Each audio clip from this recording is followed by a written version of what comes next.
J'ai évidemment toujours plein d'idées, mais après mes idées des fois elles marchent pas parce qu'elles sont vraiment trop folles. J'aime bien ces choses-là un peu qui font référence aux choses qui sont un peu basiques, un peu élémentaires. Parce qu'au final la perfection c'est quoi? C'est la perfection que nous on a décidé de notre tête. Il y a d'autres personnes qui vont dire que genre le cookie il est parfait d'une autre façon. Moi j'ai défini que la perfection c'est ce que moi j'ai fait. Parce qu'en fait au final c'est juste ce que je veux.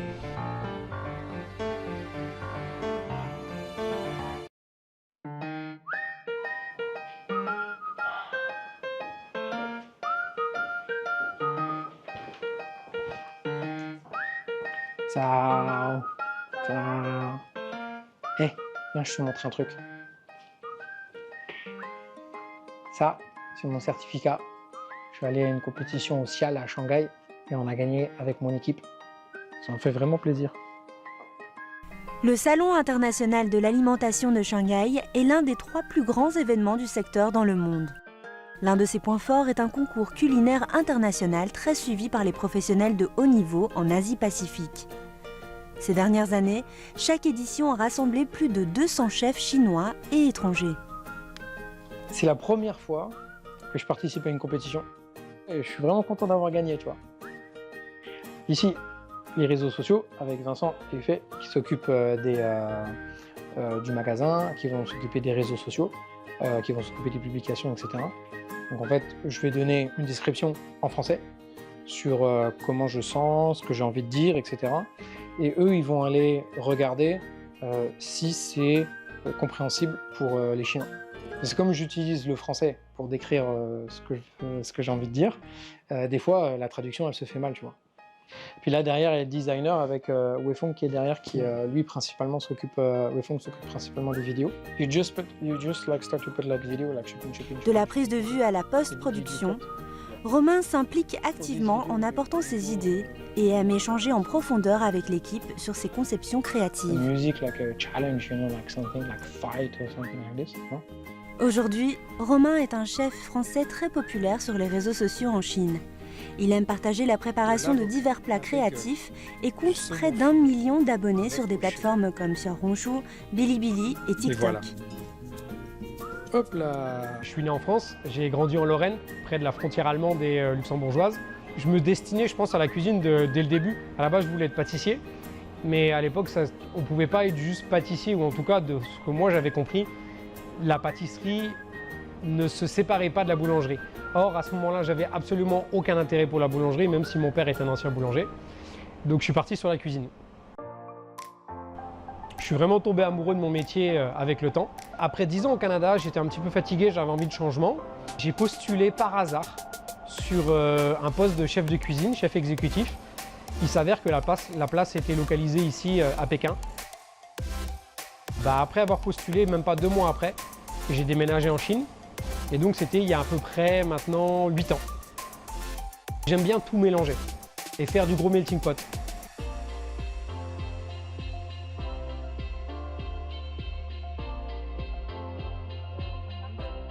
Outre le soutien de son équipe, le développement des activités de Romain doit énormément à Kiki, qui est à la fois sa compagne et son associé indispensable.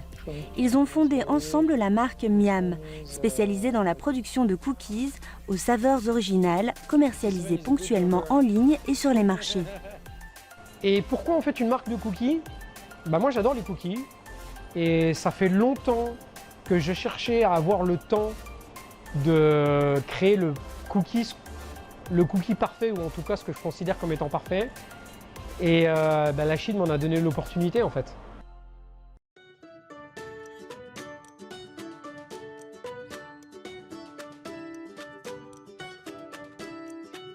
Je m'appelle Romain. Aujourd'hui on est là pour présenter les cookies.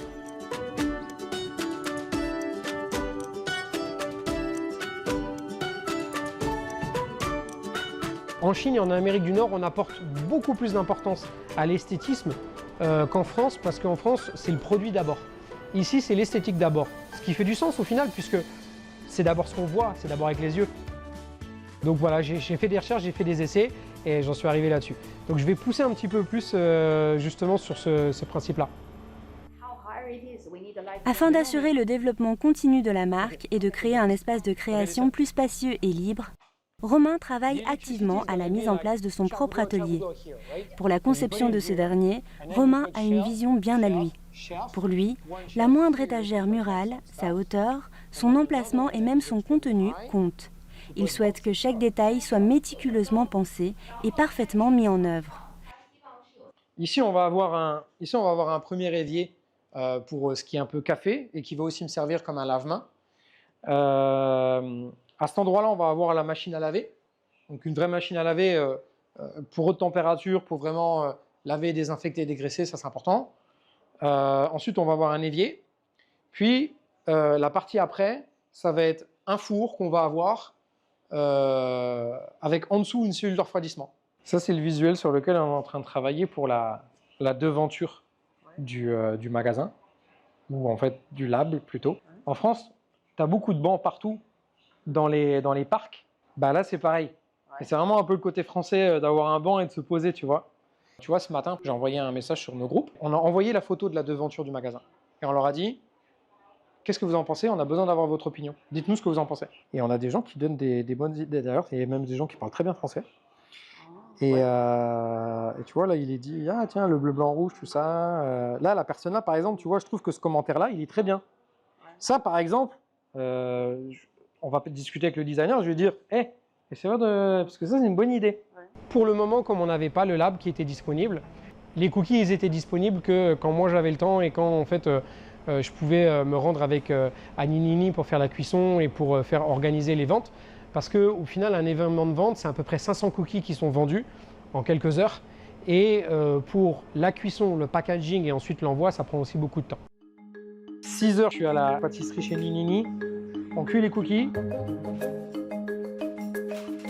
认识河马之后，大家知道它真的特别有趣，而且特别有激情。我们开这家店的时候做甜品，然后河马算是我初期的一批客人。我们俩会经常交流一些技艺方面的东西啊，或者口味搭配啊。我有一天研发了曲奇之后，我给他尝，我说：“哎，你尝尝这个曲奇应该怎么样怎么样。”他就说：“哎，你居然做曲奇？”但其实他说他是很感兴趣曲奇的，并且已经在这个曲奇研发上花了2、3年的时间，但一直没有把它产品化或者落地化。我说。那你说你做的好吃，要不咱来试一试呗？要不做一款你觉得比较正宗的味道？我们也算是一个初步的尝试和合作。其实最早的时候就在自己的客户群里面，或者说我们粘性的 VIP 客户里面，我们说你们试一试，看这效果怎么样，给我们一些反馈。然后试完之后，大家就说怎么能买到它？我们很想买，能不能买？这一步就开始了。Pour l'instant, la méthode de vente qu'on utilise, ça va être à travers les groupes WeChat. On a créé une communauté qui est avec nous. 42. Le chocolat, le café, abricot et framboise. Et ça c'est le nombre que j'ai besoin en fait, 174, 90, 143, 151. Et après ça c'est le nombre de fois où je dois faire des tournées dans le four. Alors pour l'instant on a le classique qui est donc chocolat et noix. Ensuite on a café et amande. Ensuite, on a haricots rouges et abricots acides. Et le petit dernier, c'est framboise avec un chocolat à la framboise à l'intérieur fourré. Et je viens de terminer le développement du cookie à la noix de coco. Perfect. See? I'm so happy. Le chocolat, c'est plus un peu comfort food, tu vois, c'est un petit peu un câlin, tu vois, genre une cookie qui te fait un câlin. Là, je mets qu'un cookie frais. Il sort du four, je le laisse reposer tranquille et il est comme là. Et là, je le mange. À chaque fois, je me dis, mais ils sont tellement bons, c'est incroyable. Moi, je suis étonné. Vraiment bon. Ça fait 1 an qu'on a commencé tout juste. Ça fait 1 an que je mange des cookies. Je suis même pas fatigué, tellement ils sont bons. Look, so beautiful, so pyongyang. L'abricot il est plus fruité. Je suis allé à Tokyo et je me suis inspiré d'un mochi que j'ai mangé. Et j'ai trouvé ça vraiment bon. Je me suis dit, ah, attends, l'acidité avec l'abricot. Et en même temps, derrière le sucré et la douceur du haricot rouge, j'ai trouvé ça sympa. Il est ultra moelleux à l'intérieur, il est très croustillant à l'extérieur. Et puis j'aime bien la pointe d'acidité. Moi j'aimerais bien qu'on soit un petit peu plus acide, mais le client il préfère comme ça. Quand on va faire un cookie sur une saveur, on va leur demander leur opinion. Il y avait une saveur sur laquelle moi je voulais travailler et je leur ai demandé leur opinion. Je leur ai dit voilà ce que je veux faire, voilà les problèmes que je rencontre parce qu'il y a telle et telle chose. Qu'est-ce que vous en pensez? Et au final, ils m'ont dit non mais attends, en fait nous ce que tu nous proposes ça ne nous intéresse pas. Ce qu'on aimerait c'est que tu le fasses de cette façon-là. Et au final ce qu'ils voulaient, c'était la façon la plus simple de le faire. Donc j'ai gagné énormément de temps en simplement demandant à la communauté ce qu'elle avait envie d'avoir. J'aime beaucoup celui à la framboise, mais j'aime beaucoup celui à la framboise parce qu'en fait c'est plus une fierté. Je suis comme content d'y être arrivé. Là on met des cercles parce qu'on veut être sûr de la taille exacte du cookie. 2, à l'intérieur il y a un chocolat qui supporte mal la cuisson. Donc en fait le cookie va retenir le chocolat à l'intérieur. Et le 3e point, c'est que quand on met les chapeaux, ça évite que le cookie s'étale d'un sens ou dans un autre. On a plus de certitude qui reste un petit peu plus au milieu. Tu vois, regarde, ça c'est parfait parce que c'est à peu près resté au milieu, tu vois. Mais t'en as d'autres, des fois, ils ont un petit peu glissé sur le côté. C'est pour éviter ça. Tu vois, je préfère qu'ils restent comme ça plutôt que comme ça. Et du coup, j'ai fait des recherches, j'ai fait des essais. Et ce petit chapeau-là, ça amène, je trouve, quelque chose, une petite note esthétique. J'avais pas envie que tous les cookies se ressemblent. Je voulais leur donner quelque chose de différent. Et il fallait que je trouve un moyen de leur donner quelque chose de différent, mais qui reste toujours dans cet esprit cookie et puis qui soit aussi croustillant. Parce que je ne peux pas ajouter quelque chose qui ne soit pas croustillant, on va perdre l'âme en fait du cookie. On les emballe. Tout de suite, c'est mis dans les boîtes. 然后昨天晚上的订单将近100单，大概是96、7单吧。然后曲奇呢，一共是有600来块。然后我们今天早上就要把所有的东西尽快的打包，然后发出，让我们的用户呢半天就能够收到。一般情况下，早上10点半之前我们发出的话，他们在今天下午陆陆续续从1点一直到6点都能够收到他们的曲奇。所以有的时候到手的曲奇还是热粉。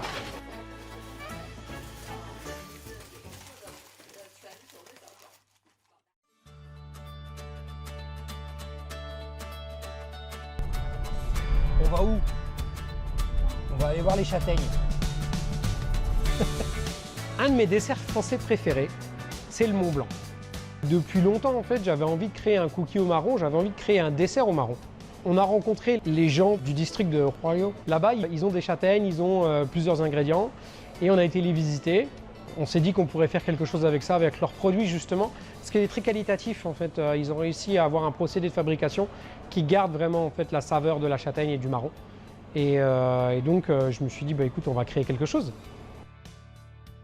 Sur le cookie à la châtaigne, la vraie difficulté, c'est de réussir à faire ressortir le goût du marron ou de la châtaigne. Quand tu manges ton marron, que ce soit en Chine ou en France, c'est la même chose. Il est rôti sur la flamme, il est rôti au feu et il est rôti seulement avec lui-même. Les Chinois, ils font quelque chose qui est un peu différent, c'est qu'ils rajoutent un tout petit peu de sucre qui vient se déposer sur la peau extérieure quand tu le fais rôtir. C'est aussi deux choses différentes parce que tu en as une où la peau elle éclate, donc en fait tu viens, tu ouvres la coque et tu manges ton marron, alors que l'autre, la peau n'est pas éclatée, mais c'est celle où il y a un peu de sucre autour. Donc tu as besoin de prendre le marron, de le mettre dans la bouche, pour venir croquer l'écorce et ouvrir l'écorce. Quand tu croques cette écorce-là, il y a du sucre autour, et bien ce sucre-là, il est caramélisé. Et je me suis dit, il faut que j'arrive à mettre le caramel à l'intérieur du cookie. Parce que c'est la saveur qui est associée psychologiquement, tu vois. Et ça, c'est vraiment important.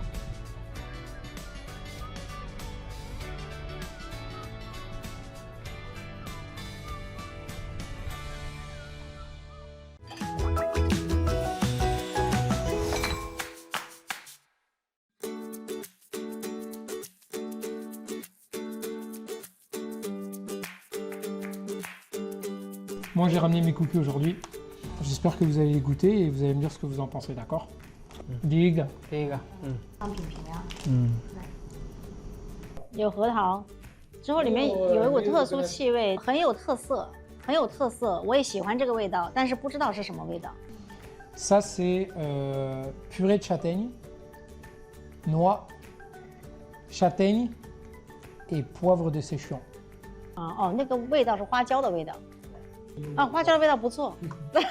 C'est ça le gros challenge en fait avec le marron, c'est que ce goût-là, il est tellement spécifique et on le connaît quasiment que sous cette forme-là. C'est-à-dire que quand tu manges ton marron comme ça, tu le manges là, t'as que du marron dans la bouche. Là, tu manges, tu fais comme ah ouais, ça goûte bon le marron. Mais après, on va rajouter du beurre, on va rajouter de la farine, on va rajouter des œufs, on va rajouter d'autres choses qui vont venir diluer le goût. Et le goût, il n'est pas assez puissant. Donc là, je cherche comment rendre le goût très puissant. 栗子它更多的是淀粉制品，淀粉它必须要发生美拉德反应，因为我学食品的，知道吧？ Ça, c'est la dernière version que j'ai faite. J'espère que vous allez l'aimer parce que moi, je l'aime bien.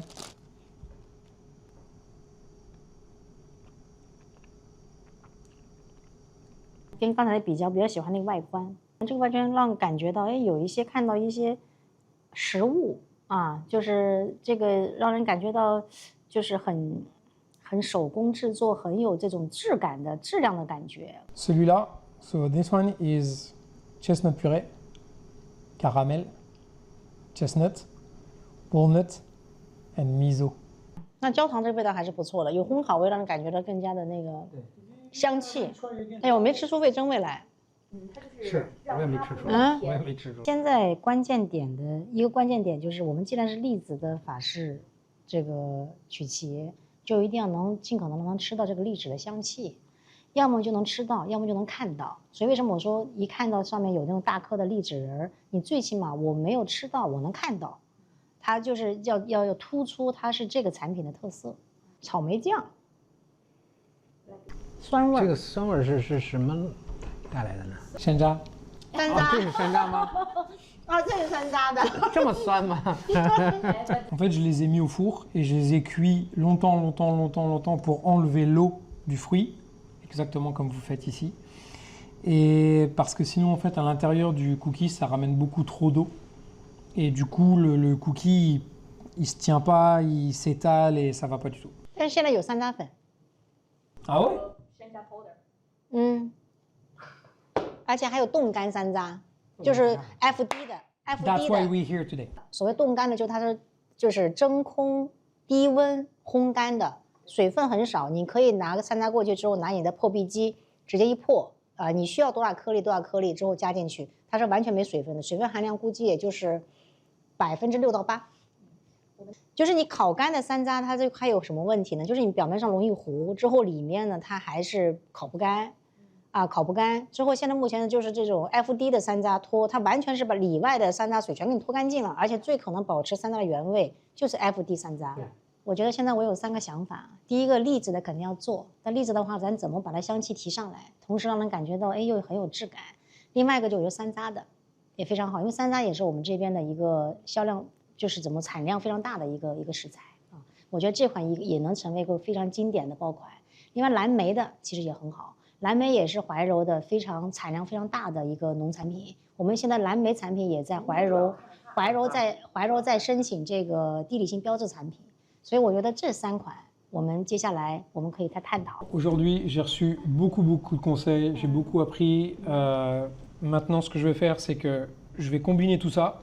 Je vais me mettre devant l'ordinateur et surtout retourner en cuisine pour préparer des nouvelles recettes avec tout ce que vous m'avez appris et tout ce que je sais maintenant. Et j'espère que la prochaine fois qu'on se rencontre, je vais avoir une version encore meilleure que ce que vous avez goûté aujourd'hui grâce à vos commentaires. En tout cas, merci beaucoup. Merci. C'est Nimen.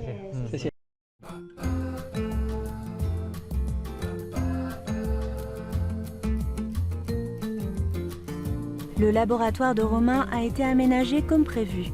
Même si le résultat n'est pas entièrement à la hauteur de ses attentes, il dispose désormais d'un espace indépendant où il peut se consacrer à la recherche et laisser libre cours à sa créativité. On utilise du sucre brun parce qu'à l'intérieur il y a de la mélasse, ça va donner beaucoup d'onctuosité. dans différents tests que j'ai fait, j'ai vu tu as vraiment des différences significatives quand tu utilises que du sucre blanc, que du sucre brun. Alors évidemment, ça c'est des choses, comment dire, assez élémentaires pour les professionnels, mais pour des non-initiés, par exemple, ça va vraiment amener une texture qui est différente. Je goûte les noix souvent, parce qu'en fait après elles rancissent. L'huile qui est à l'intérieur en fait va rancir et ça va donner vraiment un mauvais goût. Les Chinois, ils ont vraiment ils ont un palais très très fin pour ce genre de choses là. Donc c'est vraiment important. Ils connaissent parfaitement le goût de tous les oléagineux. Ici on a ajouté le sel.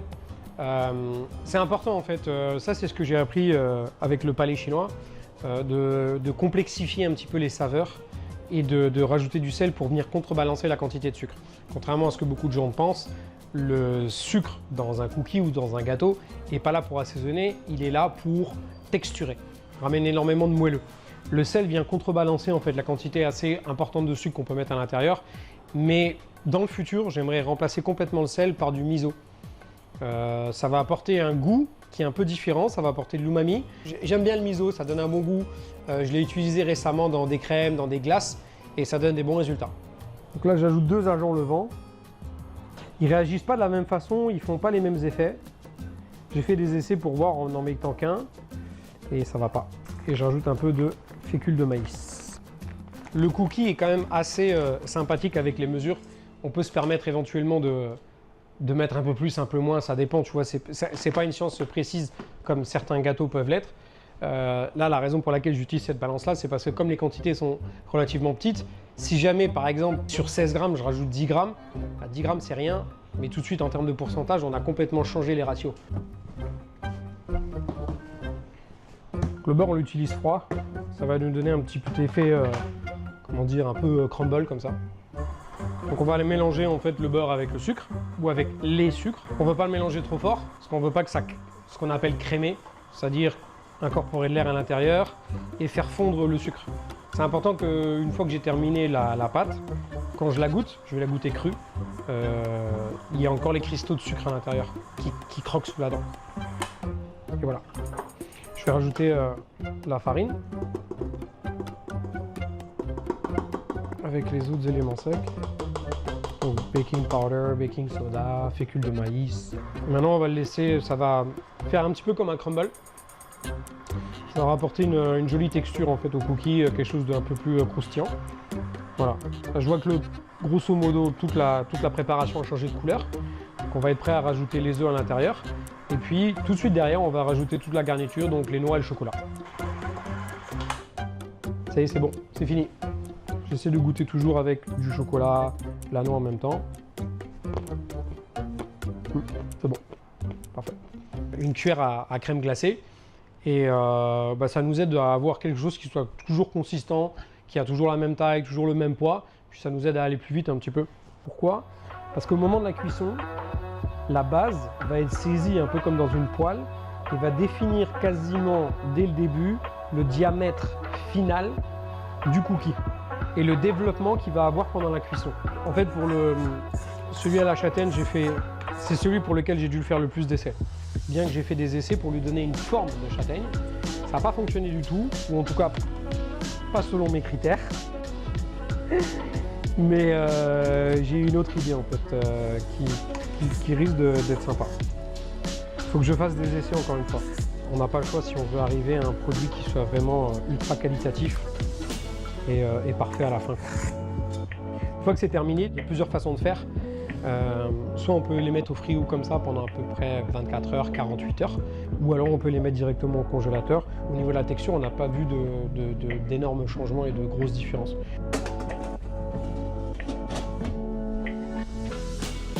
Chaque recette de cookies prend au minimum 6 essais différents, sachant qu'un essai, ça prend 3 jours. Regarde, tout ça, c'est que du test. Et tout ça, c'est pas vendu. On va le faire cuire et on va le donner au client. Et puis, du coup, il reçoit des gratuités. et il peut nous donner son avis si jamais on n'a pas encore statué. Le cookie qui m'a pris le plus de temps, c'est actuellement celui à la châtaigne, parce qu'il a été vraiment long, on a fait 12-18 itérations différentes. Mais avant celui-là, c'était celui au chocolat, ça m'a pris à peu près 2 mois. Là, je t'ai ramené les derniers essais pour celui à la châtaigne. Donc celui-ci, il est beaucoup plus simple et très différent de ce que j'ai fait auparavant. C'est-à-dire qu'à l'intérieur, il y a un mochi. Ben ça, en fait, on a fait ça.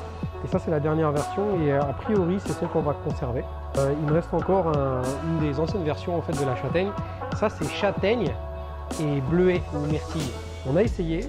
Et malheureusement, ça ne fonctionne pas du tout. En fait, on sent ni l'un ni l'autre. Donc, c'est vraiment un loupé. Donc, tant pis. Ça, c'est une version précédente que j'ai fait de la noix de coco. Donc, c'est noix de coco et chocolat. Après un paquet d'itérations quand même, avec pas mal de cheveux de coco en fait un peu partout. Le cookie à la noix de coco, on l'a créé pour une amie en fait qui m'a dit « Moi j'aimerais que tu me fasses un cookie à la noix de coco ». C'était pas vraiment dans mes plans, mais du coup j'ai créé le cookie à la noix de coco pour elle. Et ça tombe bien, parce qu'elle l'aime bien.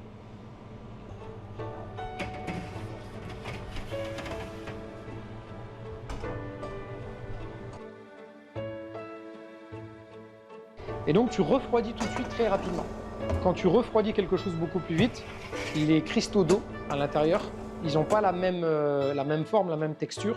Et du coup, tu n'as pas une congélation qui est identique à si tu congèles doucement.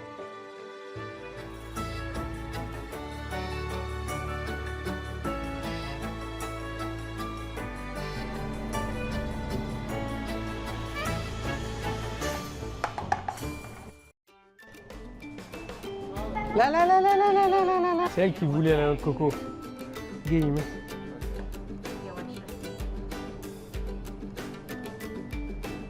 This one is the version 2. This one was the version 1. Same recipe. Didn't change anything. Only one thing changed. This one have like the marmao coconut. 我觉得这个味道很有意思。 Ah bah ouais, c'est pour ça. This one is annoying to share. 这个绝对中国人喜欢。对，我知道了。这个没有那么甜，这个真的没那么甜。因为我不知道是不是加了麻水有问题啊，就感觉不那么甜，感觉不那么甜。而且它有豆子的那个。有栗子。栗子。对。栗子。哎，这个真的很好。Ah ouais? 这个真的吗？ Yes, wonderful. Okay. We bring our most picky friends today. Premier projet. Ouvrir un magasin, un point de vente. On va accueillir des gens, principalement ceux de la communauté qu'on a créée. On va avoir des clients, mais le lab n'a pas comme vocation d'être un magasin à proprement parler. On a développé les réseaux sociaux. C'est une très belle aventure. C'est quelque chose de vraiment nouveau pour moi. J'avais pas ce genre d'expérience auparavant et c'est très enrichissant parce que le fait d'être au contact direct avec cette communauté de gens qui te suit à chaque vidéo que tu sors, qui te posent des questions, qui échangent avec toi, c'est génial parce qu'en fait j'apprends tellement de choses sur la culture chinoise. Je me suis rendu compte qu'au final, tout ce qui existait en France quasiment existe en Chine. Merci à mon meilleur ami l'intelligence artificielle qui m'aide à traduire tout et à pouvoir comprendre en fait des fois les jeux de mots ou, en fait, ou alors les références culturelles.